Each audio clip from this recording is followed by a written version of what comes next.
Well, the talk of the Commonwealth is the Phase 3 reopening and also the YMCA of Central Massachusetts and how they're going to navigate Phase 3 and get opened back up. And the president and CEO of the YMCA of Central Massachusetts, David Connell, is with us. David, thank you so much for being with us this morning. Thank you so much, Hank, for inviting us back. As promised, you said when we reach to Phase 3, will you return? And we're glad to be here with you this morning.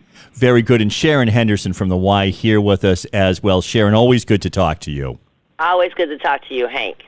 David, let me start with you. Do you just want to kind of give us maybe a little bit of an overview of where we are right now? Boy, it's been a long time coming, and the YMCA is such a vital part of the community for not only people working out, but just for their mental health and for people to have just the structure of the Y in their lives. And where are we right now, and what were the last couple of months like?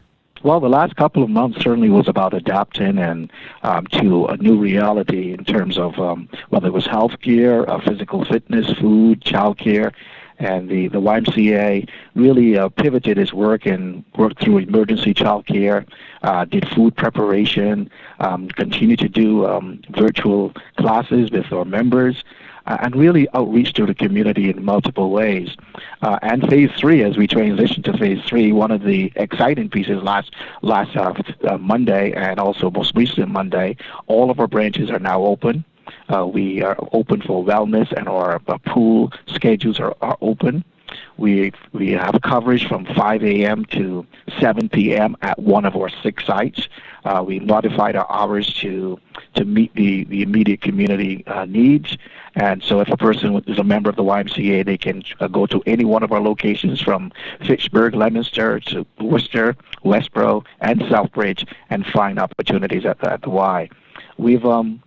We certainly has been, from a child care perspective, all of our camps, 5 of our camps sites are open, and we are available to help families, to help the transitional period from times where they were working from a distance. We're here for them.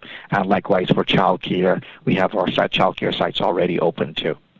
Boy, so Sharon, I mean, obviously it's been a tough time, but you're back. That's great news that David was just telling us about. What are some of the ways in which you're kind of reaching out, and what's some of the feedback that you've been getting so far? Oh, thanks, Hank. Yes, we are very happy to be back, and more than our staff and the Y members being back, the children are very excited just to hear their laughter and screams again, and they're doing extremely well, I must say, wearing their mask. They understand. I think they understand if they don't wear their mask, they can't come to camp. So they are very excited to see one another and to be back. And it's been, one of the great things about all of this challenging times, Hank, has also been the Worcester Together group that has been put together across the city. We have worked with one another and leaned on one another and partnered with one another to be able to do all the things that we are doing and to be able to reach Phase 3. We are partnering with other youth-serving organizations, Boys and Girls Club, Youth Connect, Friendly House, other organizations across the city as well as in the regions to be able to do things together and be there as a resource for the community. So working together and figuring out, what is one doing? If one has a space, can we get a space? Can we use it? Can we expand? Just working together has been a pivotal point for this whole transition.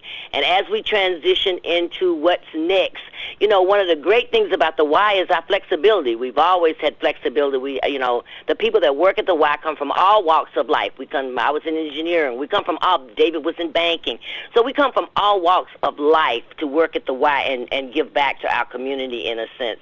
So we have that flexibility and critical thinking that will move us forward. So I'm excited about what's going to be coming for the Y. David, just picking up on some of what Sharon had to say, I mean, you really are critical partners for the communities that you serve. Some people, of course, members, we go and we take part in the exercise and the classes and those things. Sharon mentioned that the kids, and I just want you to pick up maybe a little bit on that, David, just the fact of your community work, that is something that has just never stopped, but now does it pick up a little bit more now that we are in phase 3, what you're able to do? Sure. And, we certainly found with in the early stages of COVID, we became the emergency child care programs for first responders and emergency responders. So we made that happen, and we served over 425 children during that time period so that individuals could get to work. But as we pivot now, we are really trying to determine how we can fill the slots of serving really less kids because of the physical distancing that we need to offer. But it's still well over 1,000 young people that we are trying to serve during this summer period, whether it's camps or child care programs. And what has made it different for us is that we've had to utilize our spacing within our various areas, whether it's green space, where we're spending a lot of time outside within our camp areas, or our physical locations like Shore Park and also Camp Low. We're also finding that void that parents will have in returning to work and then finding a safe space for them. So we will be serving well over 1,000 children during the summertime, and I'm saying that's be younger than 12 years old.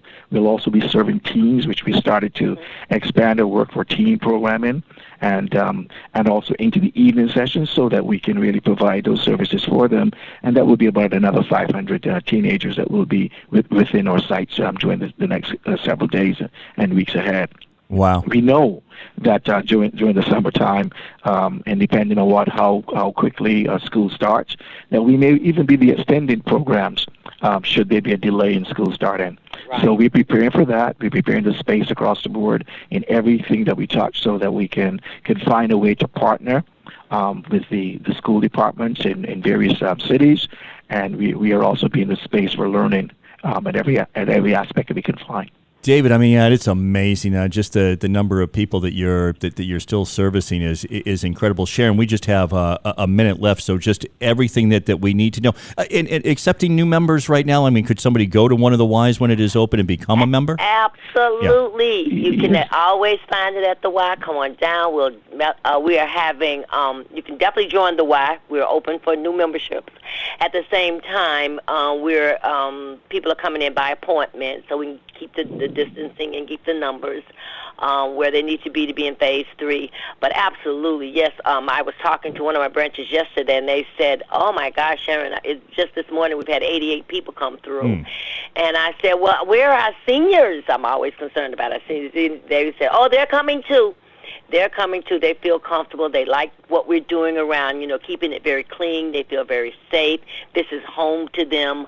So they're coming and doing what they need to do, and masking up and keeping the social distancing and doing all the things that we have in place. We've got great, beautiful, bright signage all around our buildings, and the facilities are spick and span, and we'll stay that way. We've always, and all of our members have always been into, if I use the machine, I'll clean it, then we come behind them and clean it. So it's cleaning that's going on now. So it's, but people are very just happy to see each other and happy to be back.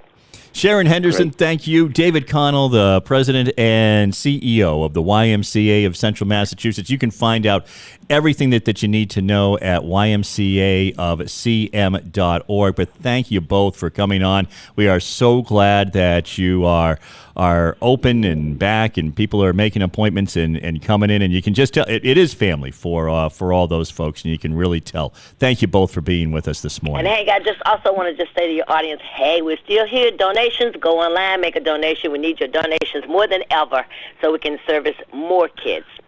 And Very good. For telephone individuals, you can call us at 508-755-6101, extension 0, and we just opened up a new call center for individuals to speak directly with us. Oh, wonderful. Okay, great. Thank you so much. David, Sharon, we'll talk again soon. Thank you. All right. Thank you so much, Hank. Thanks. All right. Bye-bye. Bye-bye.